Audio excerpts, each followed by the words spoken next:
Bienvenidos estudiantes del grado décimo a esta videoclase de física, donde continuaremos con el tema que iniciamos en la anterior videoclase sobre la primera ley de Newton. ¿Sí? En ese caso, veíamos ya el concepto de que era una fuerza, prácticamente cómo intervenían las fuerzas para causar movimiento o causar deformación, veíamos la ley de Hooke. En este caso ya vamos a entrar directamente a ver qué es el principio de inercia. Entonces dice la guía, en la primera ley, denominada el principio de inercia, Newton establece la relación entre las fuerzas que actúan sobre un cuerpo y el tipo de movimiento que dicho cuerpo describe. El principio de inercia establece que, esto es lo que dice el principio de inercia, todo cuerpo permanece en reposo o en movimiento rectilíneo uniforme si no actúa ninguna fuerza sobre él o si la fuerza que actúa sobre él es nula. La fuerza neta, que actúa sobre él es nula. Entonces, ¿eso qué quiere decir? Que si un cuerpo está con movimiento rectilíneo uniforme, es decir, velocidad constante, y mientras no haya ninguna fuerza que interactúe con él, el cuerpo continuará en ese movimiento rectilíneo uniforme infinitamente, ¿sí?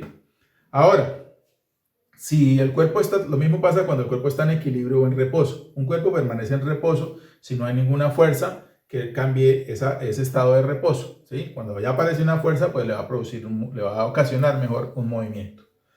Bueno, ahora vamos a ver algunas fuerzas comunes, ¿sí? Las tenemos acá, que van a estar presentes en la parte ya práctica de este tema, que son los ejercicios. Entonces, en esos ejercicios van a aparecer más fuerzas. Entonces, la fuerza como tal es una, ¿sí? Pero aparte de que la fuerza que yo le hago a una caja para empujarla o a un automóvil que está estacionado para empujarla, aparecen otra serie de fuerzas en algunos ejercicios. Entonces, esas fuerzas que vamos a ver, que van a estar presentes en este tema, son las siguientes. Primero, el peso, ¿sí? El peso, que se denota con la letra W y es una magnitud vectorial. Entonces, el peso dice ahí en la guía. Una de las fuerzas básicas de la naturaleza es la interacción gravitacional. Todo cuerpo que se encuentre en la proximidad de la Tierra experimenta una fuerza de atracción gravitacional. Esta fuerza ejercida por la Tierra sobre los objetos se denomina el peso. Y el vector que la representa se considera dirigido hacia el centro de la Tierra. Para los objetos que se encuentran cerca de la superficie de la Tierra, representamos el vector del peso hacia abajo. Entonces, el peso es una fuerza que siempre va a estar indicada hacia abajo, ¿sí? En todos los ejercicios siempre va a ser una fuerza hacia abajo. Ese peso tiene una fórmula o una expresión que permite determinarla, que es igual a la masa por la gravedad, ¿sí? Entonces, la masa por la gravedad nos van a determinar el peso. La siguiente fuerza se llama fuerza normal. Dice la guía. Todo cuerpo situado sobre una superficie experimenta una fuerza que ésta le ejerce. Esta fuerza se denomina fuerza normal o simplemente normal. Entonces ahí dice que todo cuerpo situado sobre una superficie experimenta esta fuerza. Entonces, ¿qué quiere decir? Que en los ejercicios aparece la fuerza normal únicamente en los casos en que hay un cuerpo sobre una superficie, ¿sí? Porque vamos a ver ejercicios también donde hay un cuerpo que está suspendido, por ejemplo, de una cuerda. Ahí como no hay ninguna superficie, entonces no aparece la fuerza normal. La fuerza normal va a aparecer siempre que veamos una situación o un problema donde aparezca una masa o un cuerpo sobre una superficie. Bueno. Luego dice, la fuerza normal es perpendicular a la superficie que la ejerce. Cuando el plano sobre el cual está situado el cuerpo es horizontal, la normal es opuesta al peso. Pero no ocurre así cuando el plano es inclinado. En la siguiente figura se observan algunas representaciones de la fuerza normal. Entonces la fuerza, como dice ahí, es una fuerza que es perpendicular a la superficie. ¿Qué quiere decir? Que si la superficie es plana, entonces la fuerza normal va a ir hacia arriba, o sea, a 90 grados. Perpendicular quiere decir a 90 grados de la superficie. Entonces acá vemos lo que ustedes tienen ahí en la guía. En la primera figura pues vemos dos carros, ¿sí? Y según la superficie donde está el carro, la fuerza normal va a indicar, porque siempre va a estar a 90 grados de la superficie. En el segundo esquema, entonces vemos ya un plano inclinado, ¿sí? Entonces está una masa y pues la fuerza normal va a estar a 90 grados del plano inclinado. Y ya acá, en esta parte, pues ya vemos una superficie, digamos, esférica, ¿sí? Entonces vemos que siempre que la esfera va a estar ubicada sobre la superficie, entonces, por ejemplo, para este caso, la fuerza normal va a estar así, ya que es a 90 grados siempre de la superficie. Ya cuando esté, a medida que vaya bajando y haciendo este recorrido, pues va a estar dirigida siempre perpendicular a la superficie. Entonces, digamos que la fuerza normal depende de la inclinación o de la superficie, porque siempre va a estar a 90 grados o perpendicular de la superficie. Bueno, luego viene la fuerza de rozamiento, ¿sí? Como su nombre nos indica, es la fuerza que hacen cuando hay dos masas o la masa está sobre una superficie y lo que ocasiona un rozamiento o una fricción.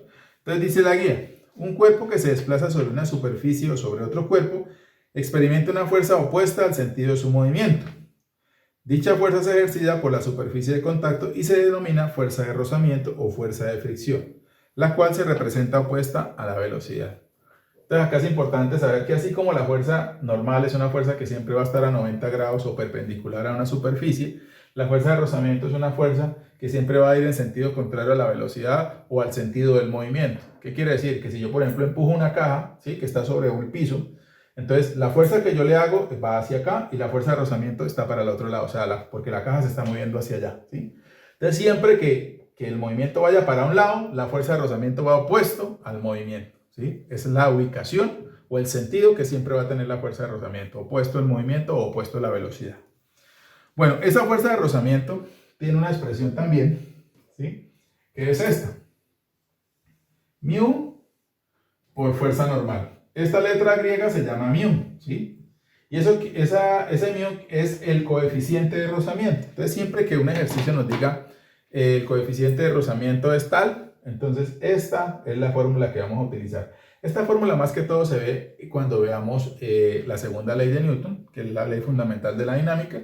Ahí se va a utilizar esta fórmula más que todo. Acá es como dar un preámbulo de esa ley y sin embargo tener en cuenta esto por si algún ejercicio nos diga el coeficiente de rozamiento. Siempre que el ejercicio diga el coeficiente de rozamiento, entonces vamos a tener que utilizar esta fórmula para hallar la fuerza de rozamiento, que es ese coeficiente que nos lo va a dar el ejercicio, y hallar la fuerza normal y multiplicar la fuerza normal por ese coeficiente nos va a dar la fuerza de rozamiento. Entonces, eso es en sí lo de la fuerza de rozamiento.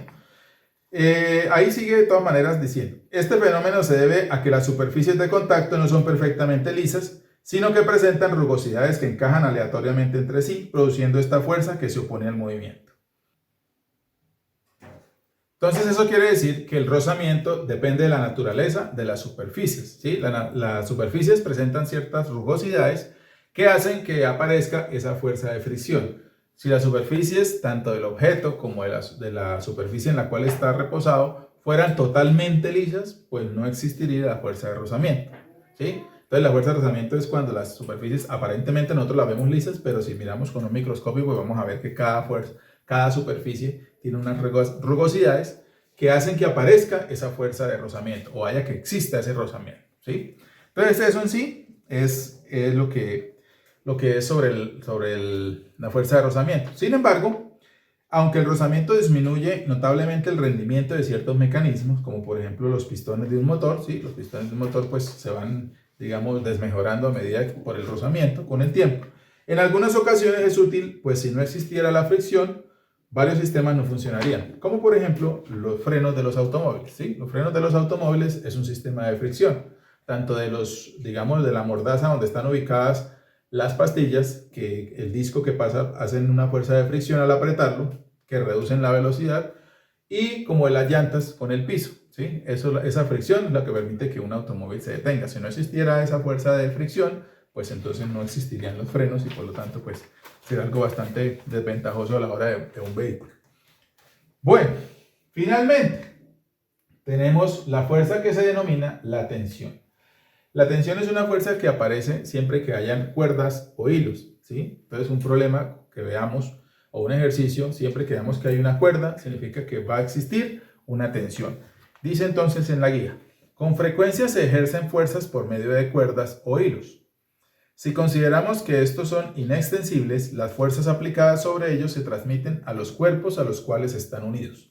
La fuerza que se transmite por medio de un hilo recibe el nombre de tensión y la dirección del hilo determina la dirección de la tensión. Entonces, lo que yo les he explicado, esta fuerza aparece siempre que veamos que hay cuerdas o hilos, que eso ya lo vamos a ver cuando pasemos a resolver los ejemplos propuestos. Entonces, hasta acá es la teoría, la parte teórica de esta videoclase. Y vamos a pasar entonces ya a ver cómo cada una de estas fuerzas de manera práctica aparecen en sistemas o en problemas que tienen que ver con esta primera ley de Newton del principio de inercia. Vamos entonces a proceder a resolver los ejemplos que vienen propuestos en la guía. El primer ejemplo de este tema, y que es el tercero en la guía, dice lo siguiente. El peso de una caja es 400 newtons. Si un hombre le ejerce una fuerza de 200 newtons con una cuerda que forma con la horizontal un ángulo de 30 grados, determinar A. Las fuerzas que actúan sobre la caja. B. La fuerza normal y la fuerza de rozamiento si la caja se mueve con velocidad constante. Bueno, entonces el primer punto dice que las fuerzas que actúan sobre la caja. En este tipo de ejercicios siempre es indispensable hacer un plano cartesiano en la que vamos a organizar las fuerzas. Eso es lo que se llama un diagrama de cuerpo libre, ¿sí? Que es un plano cartesiano en la que no tenemos que hacer todo el dibujo porque casi todos estos ejercicios nos van a dar un esquema, sino simplemente tomar ese esquema y pasarlo a un sistema de fuerzas en un sistema de coordenadas cartesianas o plano cartesiano. Entonces, como siempre, vamos a anotar los datos que nos da el ejercicio. Entonces, tercero, dice, el peso de una caja, o sea, el peso de la caja, W es 400 newtons. Listo. Un hombre le ejerce una fuerza, entonces la fuerza es de 200 newtons, ¿sí? Con una cuerda que forma un ángulo con la horizontal, voy a poner teta, podemos poner alfa, beta, la que queramos, 30 grados. Determinar A, las fuerzas que actúan, y B, la fuerza normal y la fuerza de rozamiento. La fuerza normal y la fuerza de rozamiento. Entonces vamos a hacer el plano cartesiano. Bueno, acá tenemos entonces un plano cartesiano en el que vamos a ubicar todas las fuerzas. Entonces, si nos damos cuenta, pues acá está como la fuerza que está haciendo la persona sobre la caja, el punto en el que está tirando estaría acá. Esto es lo que se llama un diagrama de cuerpo libre o DSL, ¿sí? Entonces siempre notamos en un ejercicio, después de anotar los datos, segundo que hacemos es escribir DSL y hacer esto. En todos los ejercicios de este tema se hace un diagrama de cuerpo libre. Entonces, hacemos un plano cartesiano y en el centro ubicamos de donde están saliendo todas las fuerzas. Entonces acá, la fuerza que está aplicando la persona está ubicada aquí, ¿sí? A 30 grados con la horizontal, ¿sí? O sea que este ángulo entonces va aquí, 30 grados. Ahora, acá como esa fuerza no está ubicada sobre uno de los ejes, ¿sí? Entonces hay que sacar componentes. Entonces, hacia acá tiene una componente en X, o sea, Fx, que es la componente de esta fuerza en X, y acá tiene una fuerza en Y, ¿sí? Sobre el eje Y. Como el ejercicio, como está ubicado en perdón que aquí me hizo falta una fuerza importante, vamos a ponerla de color naranja. Estoy tratando de colocar las fuerzas. Listo. Como la caja está sobre una superficie, como yo les explicaba en la clase, aparecen dos fuerzas. Una es la fuerza normal, que sería esta, que puse en color naranja. ¿Sí? La fuerza normal es perpendicular o a 90 grados de la superficie. Entonces la fuerza normal aparece acá. Hacia la parte de abajo, la fuerza que siempre va hacia abajo, el peso, W. Y como al aplicar esta fuerza, pues la caja se va a mover para este lado, opuesto a esa fuerza, aparece la que ya les había dicho yo, la fuerza de rozamiento, ¿sí? Esas en un ejercicio así, miran todas las fuerzas que aparecen. Entonces el primer punto decía, las fuerzas que actúan sobre la caja, ahí está el resuelto del primer punto, ¿sí? Las fuerzas que actúan sobre la caja, entonces tenemos el peso, la fuerza normal, esta fuerza que como está a 30 grados, entonces hay una componente aquí en X y una componente en Y, y la fuerza de rozamiento. Entonces el peso siempre va hacia abajo, la fuerza normal siempre va hacia arriba, o no tanto hacia arriba porque veíamos otros ejercicios que podía ir de diferentes formas. Mejor aún va a 90 grados o perpendicular a la superficie. Y la fuerza de rozamiento que va opuesta al movimiento, ya que al aplicar esta fuerza, pues el movimiento va a ser en este sentido. Listo. Ese en sí es el punto A. El punto B, entonces dice lo siguiente. La fuerza normal y la fuerza de rozamiento si la caja se mueve con velocidad constante. Como la caja se mueve con velocidad constante, quiere decir que la sumatoria de las fuerzas da 0. Entonces, este ejercicio siempre para todo este tipo de ejercicios vamos a hacer sumatoria de fuerzas. ¿Sí? ¿Qué es sumatoria de fuerzas? El símbolo de sumatoria, si recuerdan, esto significa sumatoria. ¿Sí? Entonces siempre que en este ejercicio vamos a aplicar siempre esto. La sumatoria de fuerzas en X da 0. ¿Qué quiere decir? Que si yo sumo todas las fuerzas que están en el eje X, eso debe dar 0, porque el sistema tiene velocidad constante. Tiene velocidad constante o está en equilibrio, la sumatoria de las fuerzas debe dar 0 siempre. Entonces acá siempre las sumatorias de fuerza van a dar 0 en este tema que estamos viendo, la primera ley de Newton. ¿Sí? Ya cuando pasemos a la segunda ley de Newton, esa cuestión va a cambiar. Ya no va a ser 0 porque se está moviendo. Acá pues también se está moviendo, pero con velocidad constante. Allá pues la velocidad no va a ser constante. Entonces, sumatoria de fuerzas en X igual a 0. Es lo primero que vamos a hacer. Y lo vamos a aplicar muchas veces acá en este tema. Ahora vamos a reemplazar esta sumatoria de fuerzas en X por las fuerzas que están en X, teniendo en cuenta el sentido que tienen las fuerzas. Entonces, si vemos en el eje X me aparecen dos fuerzas. La componente de esta fuerza en X y la fuerza de rozamiento. Entonces, como dice sumatoria, quiere decir que yo voy a sumar esas fuerzas. Pero esa suma es una suma algebraica. ¿Qué quiere decir una suma algebraica? Que se suma si son positivos, ambos, o si son negativos, ambos. Y se resta si uno es positivo y otro es negativo. ¿Qué me determina eso? El sentido de las fuerzas. Entonces, por ejemplo, la fuerza de rozamiento está hacia el lado izquierdo de las X, o sea, es negativo. Entonces, menos la fuerza de rozamiento, porque va hacia este lado, ¿sí? Va hacia este lado. Más la componente de la fuerza en X, porque esa sí está hacia el lado derecho. ¿Sí? Entonces, en otras palabras, todo lo que vaya para el lado derecho es positivo, lo que va para el lado izquierdo es negativo. Cuando la veamos en Y, entonces lo que va para arriba es positivo, lo que va para abajo es negativo. En este tema. Entonces, acá tenemos que hacia la derecha está la fuerza, la componente de la fuerza en X, y hacia la izquierda está la fuerza de rozamiento, entonces por eso va negativo.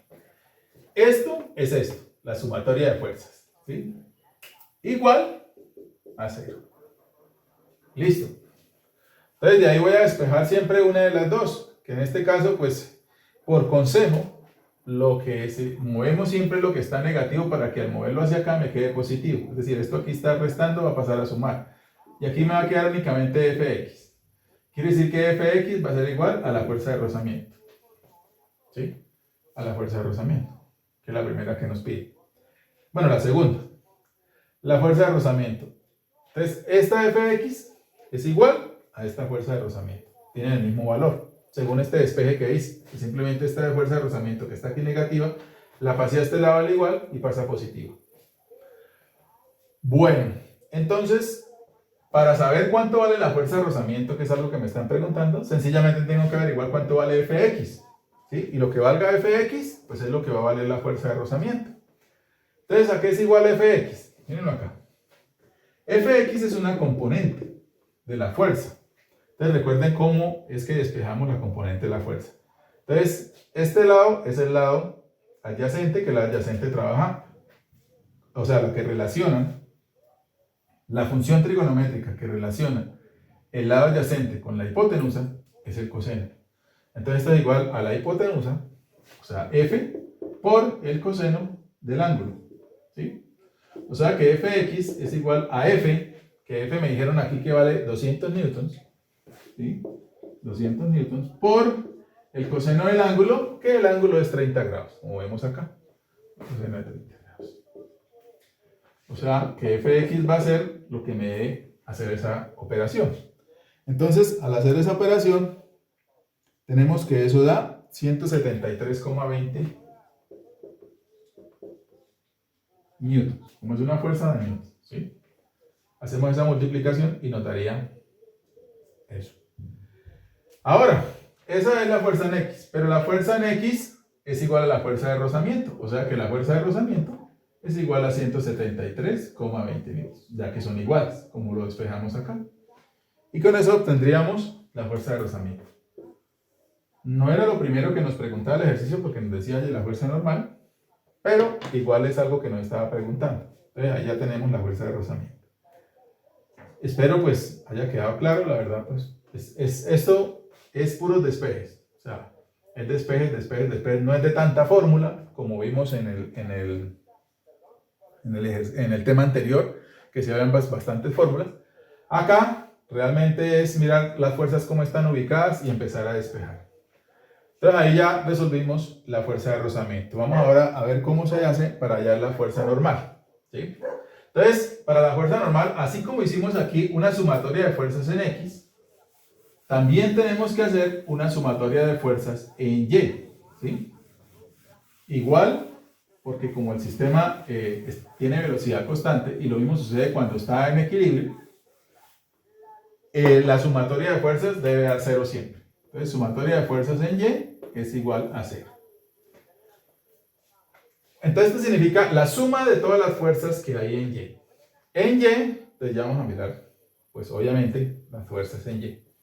Entonces, las fuerzas en Y, como yo les explicaba, están positivas las que van para arriba y negativas para abajo. Entonces, vemos que la fuerza normal, ¿sí? La fuerza normal más, porque está positiva, la fuerza en Y o componente de la fuerza en Y, menos el peso, ¿sí? Porque vemos que hay tres fuerzas. Y el peso, como va hacia abajo, es negativo. Menos el peso es igual a 0. O sea, esta sumatoria la reemplacé por esta. Pero se llama sumatoria, que es la suma. Pero esa suma es dependiendo de la ubicación de las fuerzas. Entonces tenemos estas dos positivas, esta negativa. Listo.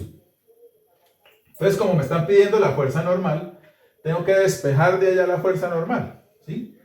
¿Qué quiere decir? Que esto y esto tengo que pasarlo para este lado al igual. Y al pasarlo para este lado al igual, van a cambiar de signo, ¿sí? O sea, va a quedar menos FY y más W, ¿sí? Esta pasa negativa y esta pasa positiva, ya quedan hacia este lado del igual.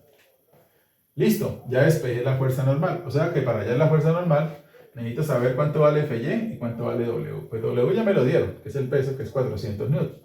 Pero FY, pues tengo que hallar. FY es la componente de esta fuerza en Y, que así como hicimos la de FX, si esta fuerza yo la ubico acá, en este triángulo rectángulo, ¿sí? Si la traslado para acá, sería el lado opuesto. La función trigonométrica que me relaciona el lado opuesto con la hipotenusa es seno. Entonces, ¿qué quiere decir que esto? Así como la de X era F por coseno del ángulo, esta entonces es F por el seno del ángulo. ¿Sí? Lo de las componentes es un tema que ya hemos visto cuando vimos magnitudes vectoriales, o inclusive en el tema que terminamos de ver de tiro parabólico. Entonces, sacar las componentes es algo que ya deberíamos saber. Entonces, Fy es igual a F, y F es 200 newtons. Entonces, 200 newtons por el seno del ángulo, que es 30 grados. Listo. Si hacemos esa operación en la calculadora, 200 por el seno de 30, tendríamos que esto vale 100 newtons.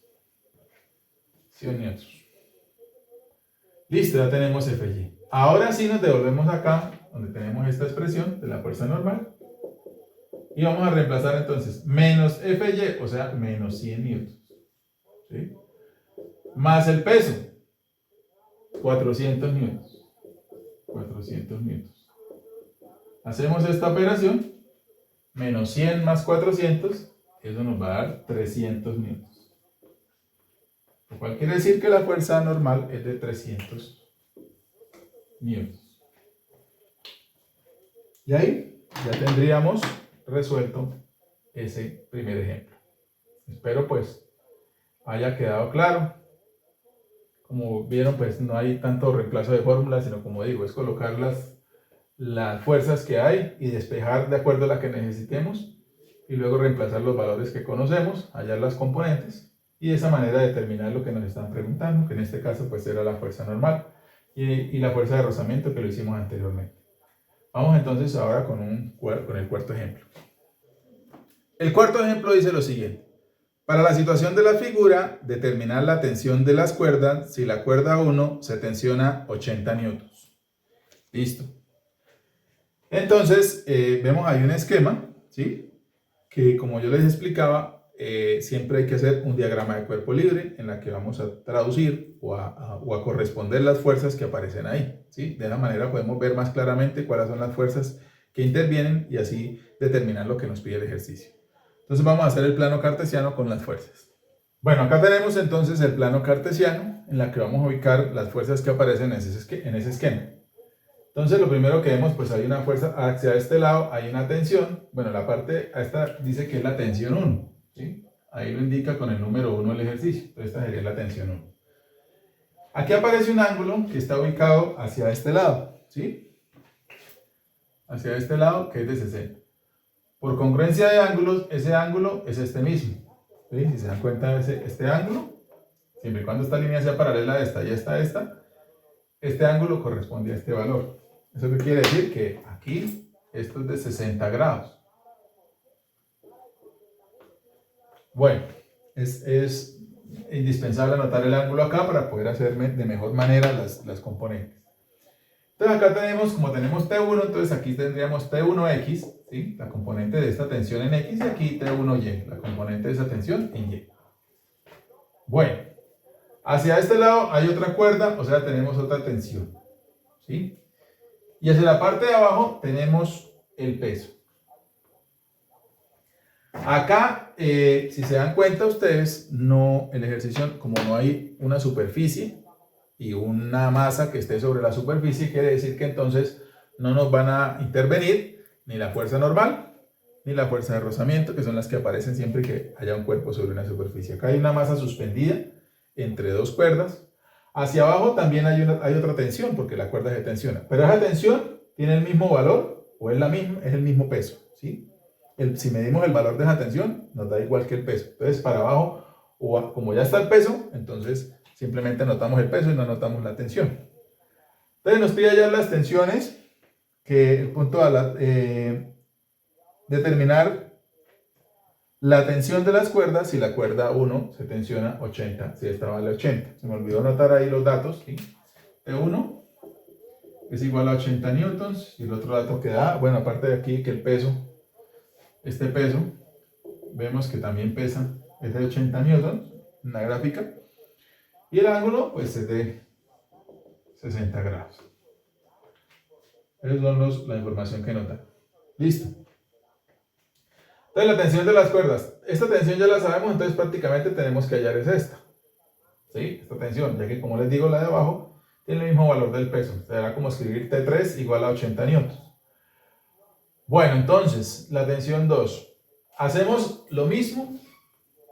O sea, estos ejercicios siempre tienen el mismo procedimiento para que no se vayan a equivocar. Lo primero es hacer esto que, como les dije, se llama diagrama de cuerpo libre. Diagrama de cuerpo libre, que es hacer un plano cartesiano, X, Y, y colocamos todas las fuerzas que intervienen en el ejercicio. ¿Sí? Las llevamos a esto. Después de tener eso bien claro, y debe estar bien claro porque si nos equivocamos en colocando las fuerzas, pues el resto del ejercicio va a quedar mal, ¿sí? Entonces acá es simplemente como si cogiéramos un plano y lo colocáramos encima de esa gráfica que aparece ahí en el ejercicio y nos quedaría pues esto. Bueno, entonces ahora lo que sigue es hacer, como esto está en equilibrio, ¿sí? Significa que la sumatoria de fuerzas o la fuerza neta debe ser 0. Entonces la sumatoria de fuerzas en X, siempre empezamos con la de X. Sumatoria de fuerzas en X debe dar 0. Y vamos a buscar cuáles fuerzas están en X, ¿sí? Entonces las fuerzas que están en X, tenemos esta fuerza aquí y esta fuerza aquí, o sea, en el eje X. Tenemos T1X y T2. Como T1X está hacia el lado izquierdo, significa que es negativo. Entonces, menos T1X más T2, porque T2 como si está para la derecha, entonces sí queda positivo, T2, y esto es igual a 0. Entonces quiere decir que esta sumatoria de fuerzas es estas, son estas. No hay más fuerzas en X. Entonces de aquí vamos a despejar uno de los dos. Queda más fácil siempre mover el negativo. Entonces T2 es igual, y este pasa para acá y pasaría positivo a T1X. O sea que la fuerza 2 es igual, va a ser igual a lo que me dé T1X. ¿Y cuánto vale T1X? Bueno, T1X, vamos a hacer primero aquí T1X. Es la componente en X de este vector. Entonces T1X, según lo que hemos hecho ya varias veces, sería la hipotenusa, que es T1, como este es el lado adyacente, entonces sería con coseno del ángulo. O sea que T1X es igual a T1, que el ejercicio nos dice que T1 vale 80 newtons. Entonces 80 newtons por el coseno del ángulo, 60 grados. Listo. Entonces multiplicamos 80 por coseno de 60 y de esa manera tendríamos la componente en X de ese ejercicio. Si hacemos esa operación, eso nos va a dar 40 newtons. 40 newtons. Y como T2 es igual a T1X y T1X vale 40 newtons, ¿sí? Entonces T2 es igual a 40 newtons. Que estas dos son iguales. Aquí lo determinamos. Listo. La tensión 3, si fuéramos a hacer con esta cuerda, pues equivale al peso, entonces no habría necesidad de resolverla. Acá entonces quedaría la tensión 2 y la tensión 1, pues ya nos la está dando el ejercicio, que es de 80 newtons. Con eso quedaría resuelto ese cuarto ejercicio. Espero pues haya quedado claro. Aquí ya trabajamos con tensiones, entonces ya pues, se dieron cuenta más o menos cómo es la cuestión con las tensiones. No en estos ejercicios donde no hay masas que estén suspendidas sobre superficies, pues vuelvo y repito, no aparece la fuerza normal ni la fuerza de rozamiento. Hasta acá esta videoclase, espero pues haya sido el entendimiento de todos ustedes. En una próxima videoclase vamos a continuar y terminar los ejercicios que vienen propuestos en la guía. Como siempre, espero haya sido el entendimiento y nos vemos en una próxima videoclase. Muchas gracias.